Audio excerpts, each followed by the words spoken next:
Salut à tous, bon, on se retrouve dans une nouvelle vidéo, donc un nouveau massif. Celui-ci, il a 3 ans de plantation aussi. Il y a quelques plantes qui étaient déjà existantes.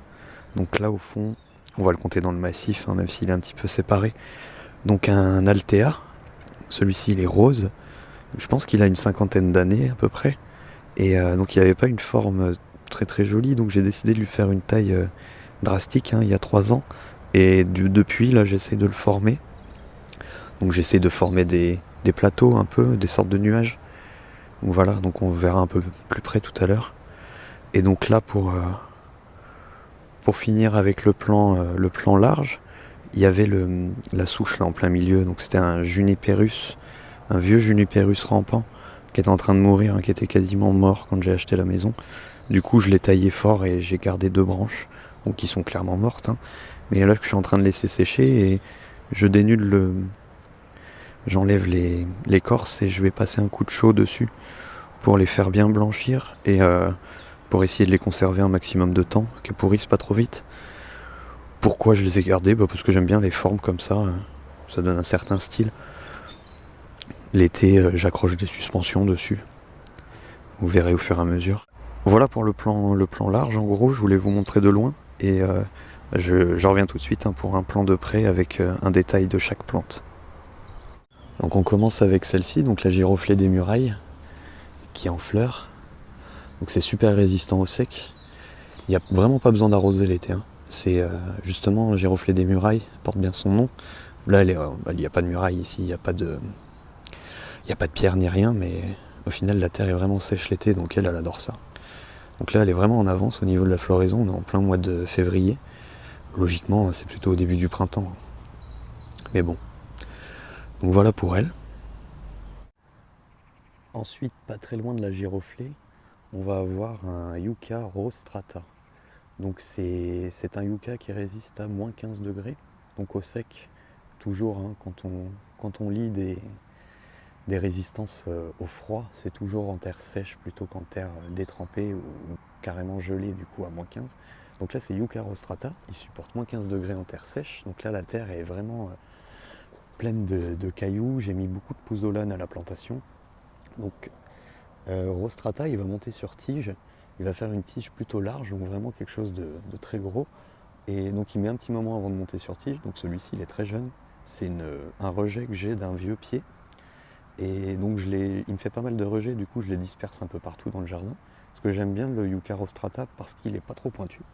Donc on peut les planter sans trop de problèmes avec des animaux ou des enfants. C'est pas comme d'autres variétés de Yucca qui ont les feuilles beaucoup plus larges et du coup très très dures. Donc si jamais on se le prend dans le visage, ça peut être dangereux. Donc voilà pour lui. Au pied, il y a du pourpier. Donc c'est celui qui va faire des fleurs roses. C'est du pourpier plutôt de terrain très très sec. Et celui qu'on appelle griffe de sorcière, je crois. Donc dans la même variété, il y en a un autre qui a des feuilles beaucoup plus dodues, beaucoup plus larges. Et celui-ci, c'est à petites feuilles. Et d'ailleurs, là j'ai les doigts dessus, on peut voir des pousses de lys. Donc ça c'est du lys asiatique. Euh, donc voilà, ça va être la surprise, hein, pour les prochaines vidéos, vous allez voir toutes les floraisons. Il y a pas mal de bulbes plantés un peu partout. Donc voilà pour lui, je pense qu'on a fait le tour. Donc là il y a des petits bouts de giroflée encore. Je sais pas si du coup on peut voir le tronc de la giroflée. Hop. Et j'ai pas précisé, ici elles sont vivaces. Donc sur toute la moitié sud de la France, la giroflée c'est vivace. Mais par contre dans la moitié nord, ça va plutôt être une plante annuelle. Par contre qui se ressème très très bien. Si vous laissez le semis passer tout l'hiver, au printemps, dès les premières chaleurs, ça lève directement. Là on va pouvoir le voir au pied, hein, au printemps il y en aura partout. Donc voilà, là c'est un pied de 3 ans, donc il commence à avoir presque un tronc, c'est rigolo. Hop. Donc voilà. Ensuite, juste à côté, on va avoir une cordyline. Donc c'est Cordyline australis et celle-ci c'est la variété Purple Tower. Donc elle est considérée résistante à moins 6 degrés. Donc celle-ci elle a 2 ans de plantation et j'ai pas trop de problèmes. Les feuilles sont un petit peu abîmées par le froid, mais c'est pas très très grave. Donc moins 6 degrés au sec toujours. Donc j'aime beaucoup les cordylines, ça finit par faire une grande tige solitaire où parfois il y a des rejets sur les côtés ou au pied. Donc moins 6 degrés, c'est pas énorme. Si vous voulez une variété pourpre un peu plus résistante, il y aurait Atro purpurea. Donc elle ressemble beaucoup à celle-ci, peut-être un petit peu plus foncée. Et Atro purpurea, elle est résistante à moins 8 degrés. Il n'y a pas énormément de différence, mais quand même. Donc voilà, donc 2 ans de plantation. J'ai arrosé la première année et là je pense que cette année là elle commencera à pousser sérieusement. Donc là elle n'est pas très très grande, hein. On peut voir par rapport à ma main. J'en ai d'autres souches, hein, j'en ai d'autres pieds de cordyline. Je vais pouvoir vous montrer les différences en fonction des années de plantation. Hop, et juste à côté de la cordyline on peut apercevoir un rosier. Donc un rosier grimpant que j'ai mis le long d'un poteau qui était déjà là, hein, c'est une corde à linge. Donc ça c'est la variété Baronne de Rothschild.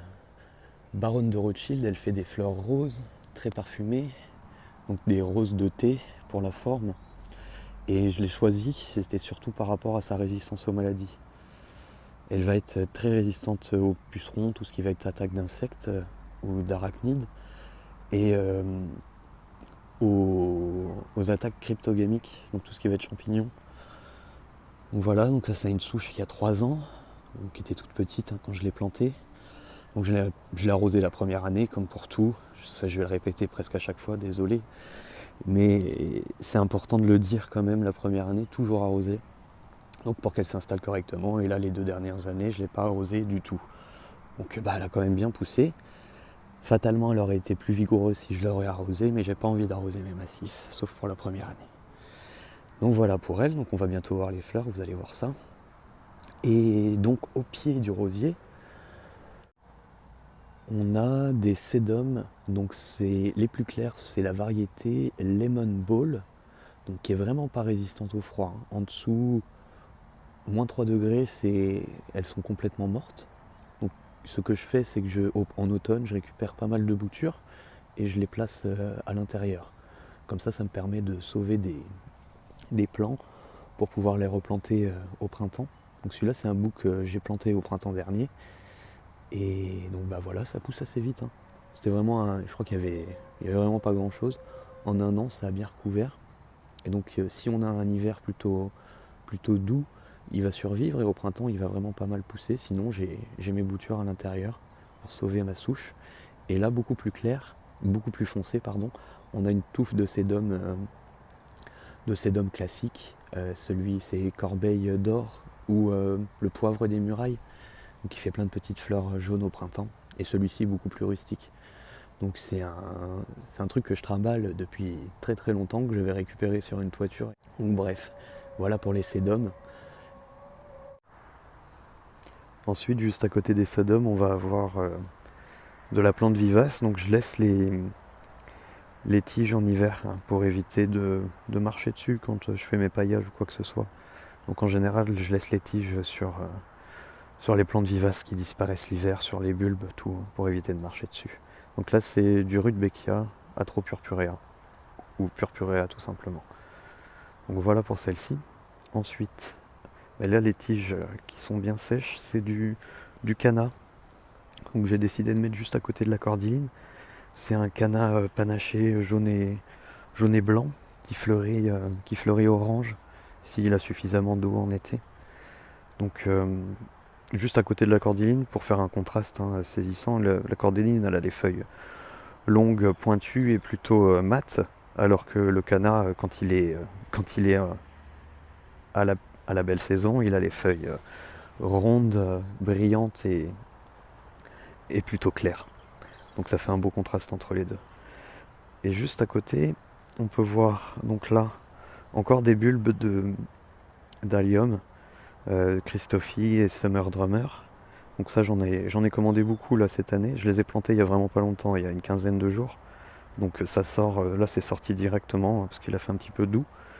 Donc voilà, de l'ail d'ornement à des très grosses boules bleues et violettes. Donc là le fait d'avoir mélangé les deux deux variétés, ça me permet d'avoir une floraison un peu plus longue. Donc une première qui va fleurir vers le mois de juin-juillet et une seconde de juillet-août. Donc là, à côté des ailles, on a de la gora. Donc gora rouge, donc elle commence à ressortir. Donc là, tiens, pendant que j'y suis, juste à côté, il y a une mauvaise herbe que j'aime pas trop, parce qu'elle est vraiment envahissante. Hop là. Donc de la gora rouge, ça fait de très grandes tiges qui montent assez haut. C'est très fin et plein de petites fleurs un peu en forme de papillon. C'est chouette, hein, c'est assez connu, on en voit partout dans les massifs. Donc là, c'est de la rouge, c'est une sélection. C'est un nouveau cultivar, enfin nouveau, il a peut-être déjà 10 ans, mais après il y en a des blanches, il y en a des roses, il y en a d'autres couleurs. Donc là le feuillage est panaché rouge et les fleurs sont plutôt roses. Donc la gora, elle commence déjà à ressortir. Et donc c'est une souche qui a 3 ans, je l'ai plantée dès le départ celle-ci. Donc à côté encore on a un dasylirion. Donc une plante encore qui supporte super bien les terrains secs. Donc celle-ci je l'ai plantée au tout début, donc il y a 3 ans. Pareil, un plant plutôt petit. On peut voir les feuilles tout en bas, hein, que j'ai pas encore coupées, qui sont pas nécessairement besoin d'être coupées étant donné qu'elles sont vertes. Donc dasylirion, ça supporte moins 10, moins 12 degrés au sec, hein, toujours. Donc à la plantation, j'ai mis beaucoup de pouzzolane incorporé à la terre. Donc pas très dangereux. Le bout les pointes ne sont pas pointues du tout. On peut appuyer dessus. Par contre, mettre la main à l'intérieur, c'est pas recommandé parce qu'il y a beaucoup d'épines. Et donc voilà. Donc ça finit par faire un tronc qui est assez large. Donc là, en 3 ans de plantation, il n'est pas encore monté sur tronc. Donc j'ai hâte parce que c'est vraiment beau une fois vieux quand ça commence à faire son stipe. Exactement, c'est pas réellement un tronc. Donc voilà pour lui. Et au pied, juste à côté là, c'est un cyprès de Provence. Donc j'ai planté l'année dernière. Vous voyez, je les plante vraiment petits. Donc là, il a quand même pris au moins 10-15 cm l'année dernière. Donc le pied plutôt à l'ombre, hein, à part en plein été quand le soleil est très haut. Donc je l'ai arrosé toute l'année dernière et là cette année, je l'arroserai pas. Il n'y en aura pas besoin. Je pense qu'il a fait un système racinaire suffisamment fort pour supporter tout l'été sans eau. Voilà. Donc rapidement, pour celui-ci, et comme partout, j'ai fait des boutures de santoline. Donc celles-ci, elles sont toutes fraîches. Hop. Je mets des déchets de tonte, de taille. Voilà. Ah, j'ai oublié entre les deux des mauvaises herbes que j'ai laissées, parce que celles-ci, je les aime beaucoup. C'est... ça y est, j'ai mangé le nom. Quelque chose des prés. Euh, la sauge, voilà, de la sauge des prés.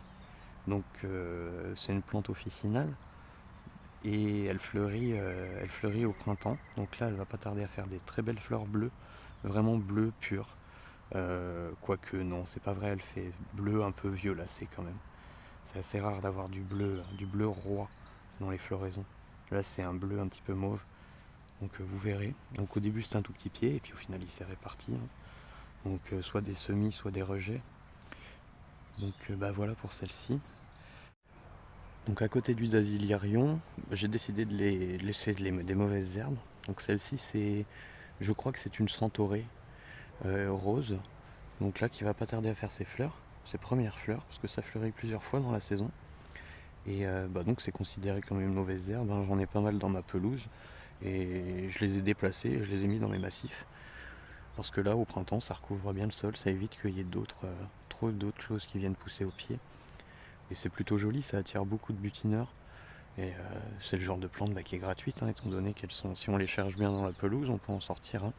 C'est comme celles-ci, elles étaient dans la pelouse au fond du jardin et je les ai déplacées ici. Voilà, donc ça me permet d'agrémenter gratuitement mes massifs. À côté de la centaurée, donc on peut voir les anciennes tiges qui sont montées très très haut. Enfin très très haut, elles sont montées à 1,60 m à peu près. Hop. Du lys asiatique, pour ceux qui auraient reconnu. Donc mais j'en avais jamais planté avant d'arriver ici. Donc ceux-là, ils ont 3 ans, c'est les premiers que j'ai plantés. Et comme on peut voir, il y en avait une dizaine. Et là, ils commencent tout juste à sortir. Et ils se sont vraiment beaucoup multipliés. Et les bulbis, ils sont cette année, je pense, assez forts pour faire beaucoup de tiges florales, je pense. Donc vraiment les plantes mères qui sont beaucoup plus grosses, hein, et les nouvelles qui sont un peu plus petites, mais qui sont prometteuses, je pense. Donc c'est un mélange de couleurs. Euh, le fait qu'il y ait un mélange de couleurs sur les lys asiatiques, ça permet d'avoir une floraison échelonnée. J'ai remarqué que les tout premiers à fleurir, c'était les jaunes, suivis par les oranges, suivis par les blancs, et encore après suivis par les couleurs beaucoup plus foncées, rouge par exemple. Donc ça permet d'avoir une floraison échelonnée, alors que si vous prenez qu'une seule couleur, ils vont fleurir quasiment tous en même temps. Après c'est beau aussi, hein, mais ça dépend de ce que vous voulez comme rendu. Donc voilà, du lys asiatique, moi j'en suis fan, donc c'est vivace, hein, je laisse les souches sur place. Alors fatalement, des fois, en gratouillant un peu, il y a des larves d'insectes, hein, il y a pas mal de la chrysocère du lys, la petite bête rouge, j'en ai vu il n'y a pas longtemps. Donc en général, quand je vois ça, je me promène avec un petit pot et un rempli d'huile végétale et un petit pinceau. Et hop, dès que j'en vois une, je lui mets une petite goutte d'huile sur elle et ça la tue. Malheureusement pour elle, mais c'est mieux pour mes lys. Et en faisant ça, en évitant d'en pulvériser partout pour rien, du coup je sauvegarde les éventuelles larves de coccinelle par exemple, parce que je suis sûr que j'en ai déjà vu. Étant la plupart du temps, quand on a des ravageurs, on a également les insectes qui s'en nourrissent. Et généralement, étant donné que je laisse mes pucerons par exemple dans l'altéa juste à côté, je sais qu'au printemps, là, je pourrais certainement vous montrer des larves de coccinelle en train d'éclore. Donc voilà. Donc le lys asiatique, là, il commence tout juste à sortir, mais bientôt les fleurs, vous pourrez les voir. Et juste à côté du lys, là, on voit une cordyline. Donc là, c'est une cordyline verte. La variété classique, en tout cas, on me l'a vendue comme étant la variété classique. Mais j'ai un petit doute, étant donné que les feuilles ont une légère coloration à la base là. Il me semble que j'ai vu sur certains sites internet, notamment sur achat-vente-palmier.com, ils ont des variétés qui ont ces couleurs un peu rouges à la base et qui sont vraiment vertes. Alors que la cordyline classique, où j'en ai un pied, je vais peut-être d'ailleurs vous le montrer même si c'est pas le même, je vais faire une coupure vidéo, juste pour que vous voyez la différence. Il est un peu plus, donc dans le jargon on dit glauque, il est un peu plus bleu. Alors que là les tiges sont vraiment vertes. Hop, je coupe et je vous montre l'autre. Voilà l'autre. Alors celui-ci je suis sûr que c'est une variété classique, la variété sauvage. Et vous voyez, hop, les feuilles sont beaucoup moins rouges, colorées à la base que l'autre. Il est un tout petit peu plus bleu. Voilà pour lui. Donc on en revient au massif. Alors donc celui-ci, je disais qu'il était un peu plus coloré. Hop. Bon, écoutez, au final, il résiste vraiment bien au froid. Ça fait 3 ans qu'il est planté. Et vous voyez, il commence déjà à monter sur tige. Et la touffe est vraiment large, hein. Donc là, il commence à ressembler à quelque chose et il va pas tarder à continuer à monter. Après, le seul petit bémol, c'est qu'il penche un peu. Bon, c'est pas trop grave, au final, il va en direction du soleil, hein.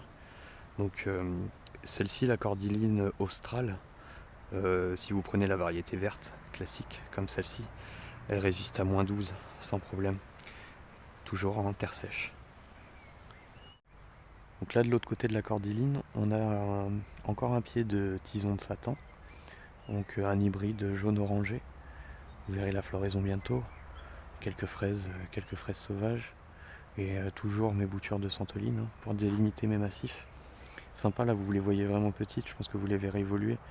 Et avec un arrosage la première année, là, jusqu'aux premières chaleurs, normalement, elle devrait se plaire et pousser assez rapidement. Donc, dans le paillage, là, je vous le dis quand même, parce que ça a l'air nu, c'est des lys asiatiques, non, c'est des lys orientaux.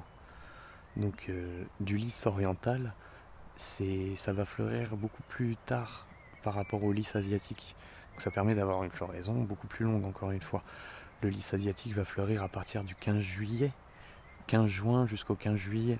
Et le lys oriental, qui est le lys qui est vraiment parfumé, lui va plutôt fleurir à partir du 15 août jusqu'au 15 septembre. Ça dépend des variétés.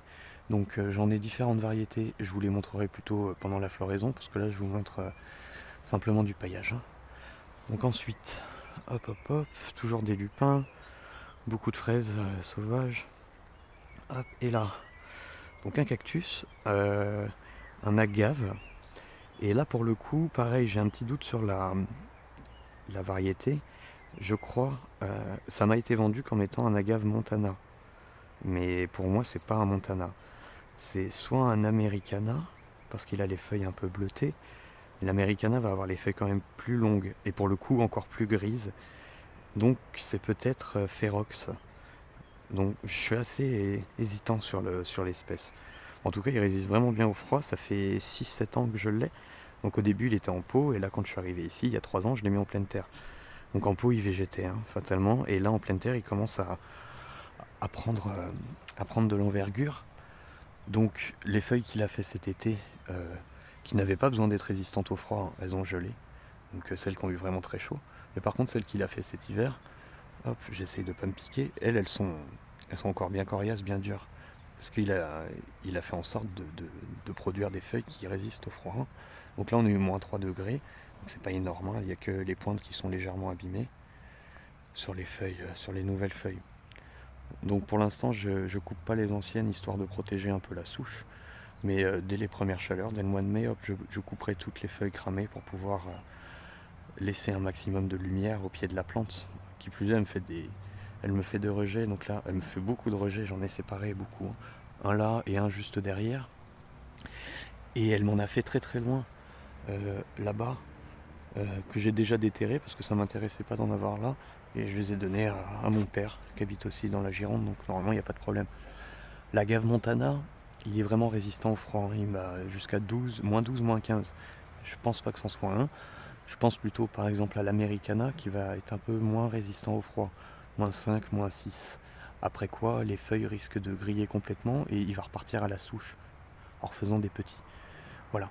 Et pas très loin justement de l'agave, j'ai encore planté un yucca, donc Orostrata, qui ça vient de la même souche que l'autre. Hein. J'en ai dû en planter 4 ou 5 différents. Donc je vais pas vous refaire un détail sur le yucca rostrata.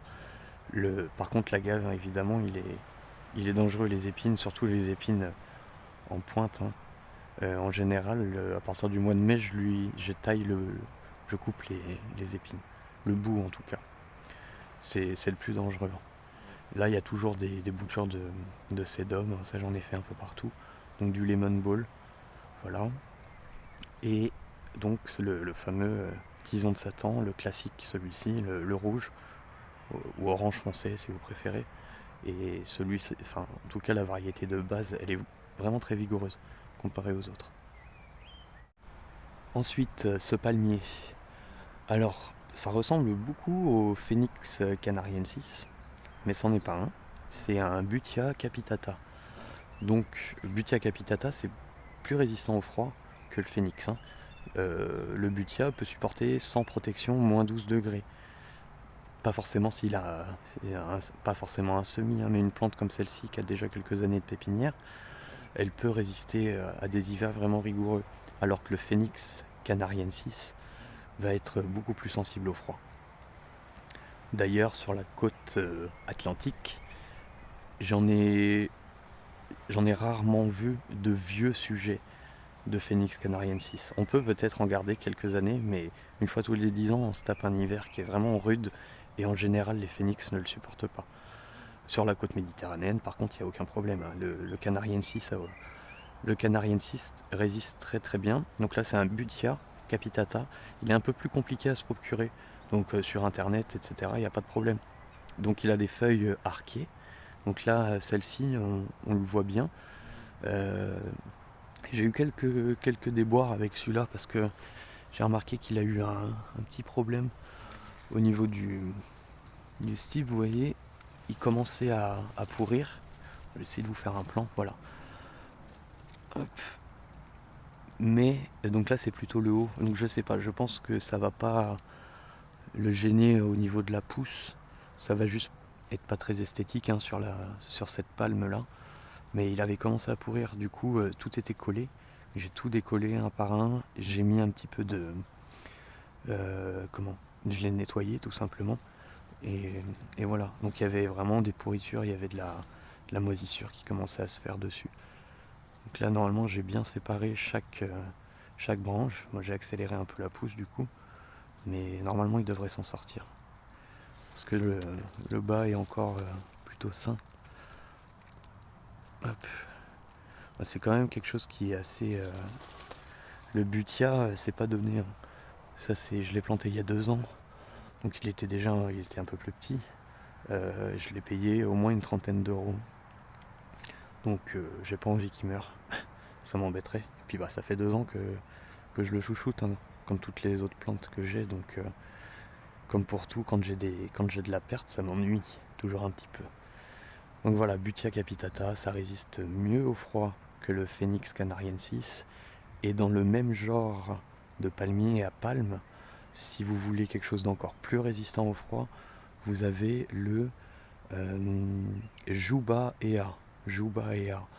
Et pour le coup, le Juba Ea, c'est vraiment pas donné, c'est encore plus cher que le Butia, mais il est encore plus résistant au froid. Si vraiment vous habitez dans des zones vraiment fraîches ou je sais pas, en montagne par exemple ou quoi que ce soit, si vous voulez tester un palmier à palme en pleine terre, Juba Ea, ça serait le bon choix. Voilà, ensuite Butia capitata et après Phoenix canariensis si vraiment vous êtes sur la côte. À côté, et pour finir je pense, encore un agave, et celui-ci c'est l'agave Paris I, variété Paris I. Donc, il y a plusieurs variétés différentes, mais la variété de base, donc Paris I, elle est vraiment résistante au froid. Donc moins 12, moins 15, sans problème. Donc toujours au sec. Donc pour faciliter le sec pendant l'hiver, vous voyez, je le plante directement dans un pot. Donc j'ai percé tout le fond du pot, j'ai découpé. Et ça me permet de surélever la plante et du coup d'éviter qu'il y ait trop d'eau stagnante si jamais la terre est trop détrempée en hiver. Et en plus le pot noir, il a tendance à chauffer un peu avec les rayons de soleil l'hiver. Et le fait d'avoir planté les cordylines, l'été ça protégera des rayons de soleil trop brûlants pour les racines. Donc l'agave Paris, celui-ci il est vraiment pas très très grand, il fait une vingtaine de centimètres de diamètre. Et je l'ai acheté il y a 3-4 ans à Perpignan. Donc quand j'étais en vacances, n'hésitez pas à aller faire un tour chez les producteurs si jamais vous avez la chance d'aller en vacances là-bas. Donc, sur toute la côte méditerranéenne. Souvent les tarifs de tout ce qui va être plante locale, c'est vraiment intéressant. Donc elle était vraiment petite lorsque je l'ai achetée, ça devait être les feuilles qu'elle avait. Et donc oui, ça a commencé à pas mal pousser. Celle-ci, je l'ai plantée juste avant l'hiver. Donc voilà. Donc pareil, elle est pas très grande, mais au moins on va pouvoir voir l'évolution. Et dans le paillage derrière, donc pareil, pas mal de mélanges de bulbes, encore des ailes d'ornement. Il y a des lys asiatiques, des lys orientaux et des ixia, en gros. Donc là, à partir de mi-mai, début juin, les floraisons devraient être sympathiques à vous montrer en vidéo. Bon, je vais faire un dézoom pour finir. Donc voilà pour le deuxième massif. Donc j'espère que ça vous aura plu. Je pense que la prochaine vidéo, ça sera pour le massif qui se trouve juste derrière, donc qui est tout le long de la clôture qui sépare du voisin. Comme on peut le voir, on peut faire le tour de celui-ci sans problème. Donc là, il y a un vieux Catalpa bignonides, classique. Donc j'ai mis une petite balançoire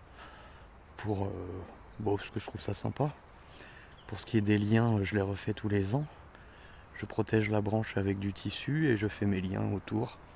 Et tous les ans, je bouge un petit peu de place pour éviter que ça abîme la branche. Donc voilà, pour ce qui est de ce massif. Pour l'instant, on est au mois de février, il n'y a vraiment pas grand chose, c'est vraiment pas très coloré. Mais étant donné que c'est plutôt à nu, ça vous permet de voir vraiment ce qui structure en fait, ce qui reste là, ce qui est persistant en hiver. Allez, on se retrouve dans quelques mois.